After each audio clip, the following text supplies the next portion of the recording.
Okay, so nasa second to the last na tayo. Dark and Light Side of Life, episode 271, July 1st to July 7. So, again, itong blue, purple blue. Ito yung, kukuha tayo dito ng tatlo. Ito yung manggagaling. Yung magiging problema mo for the first week of July. And then, yung isang deck naman, dito, magkakaroon ng suggestion ng possible solution sa problema mo sa buhay. Sa nagtatanong kung bakit ako namaos, dahil po yan sa live kagabi. Una, dito muna tayo sa mga problema. King of Cups. Ha?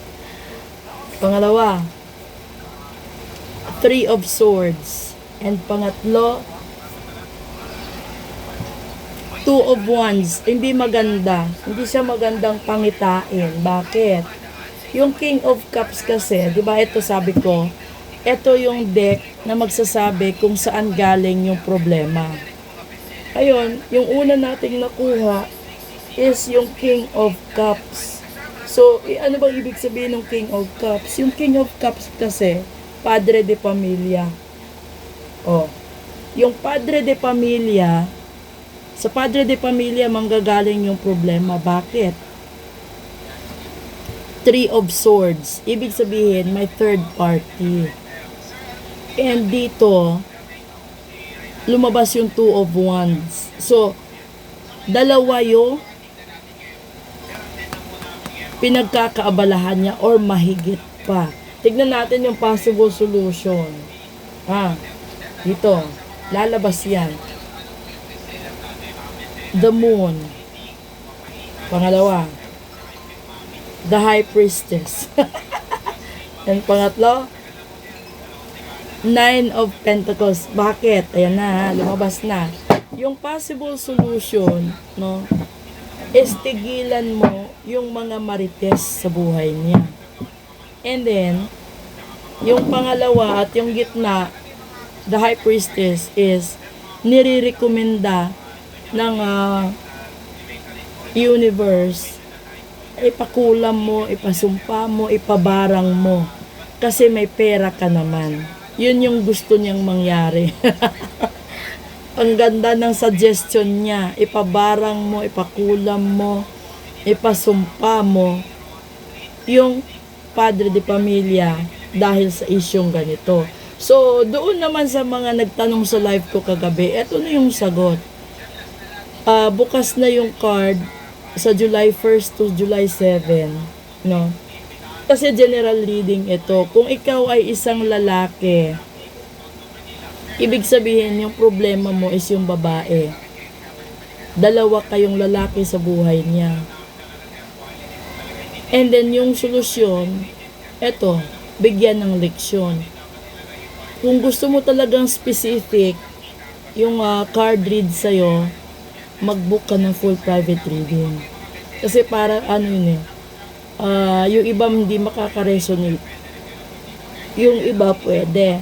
Pero yung sa doon sa LGBT community, syempre kung sino yung tumatay yung lalaki, siya yung may ganyan na issue. Kung sino yung tumatay yung babae, ito yung sinasabi na kung hindi mo kaya yung mga sinasabi sa'yo ng mga marites or ng mga tao sa paligid mo, may pera ka naman daw, pwede mo ipakulam, ipasumpa at ipabarang.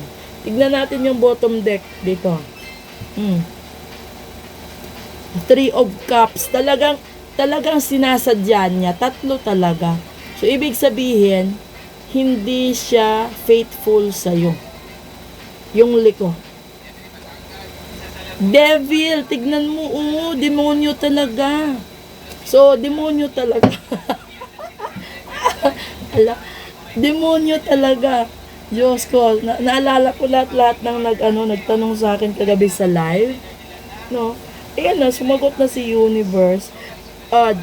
Wala lahat number 3 eh. And nantandaan nyo, yung 3 ngayon sa July is first Friday. So, yun yung nire-recommenda talaga. Kapag hindi mo na kaya, ayun, iparitual mo na. Eto, Ace of Cups. Naghihintay ka samantalang abala siya sa iba. Naghihintay ka samantalang niluloko ka niya. Ito, ang likod Page of Wands. Talagang mabubuking siya. Kahit anong gawin niya, mabubuking.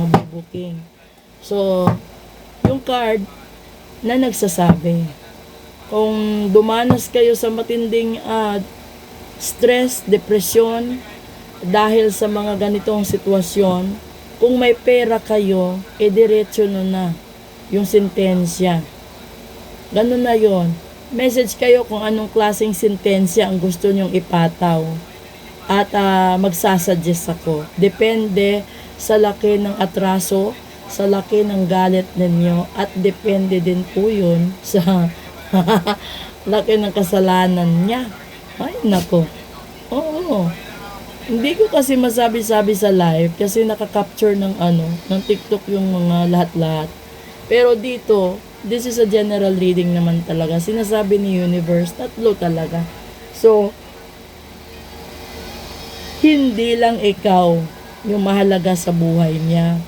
Panoorin nyo yung ibang video.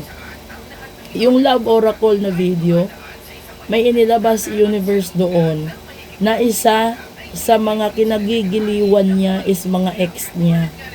So, pupwede din na kung may pera kayo at gusto nyong parusahan yung asawa nyo, idamay nyo na pati yung mga niya.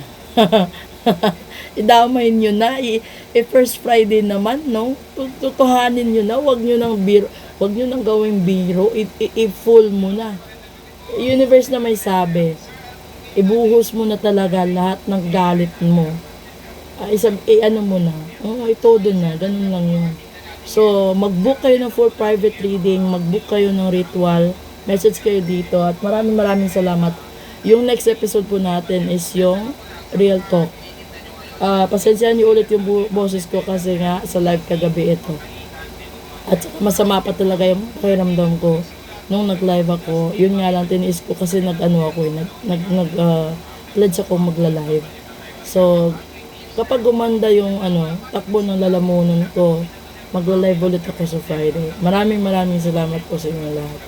Thank you.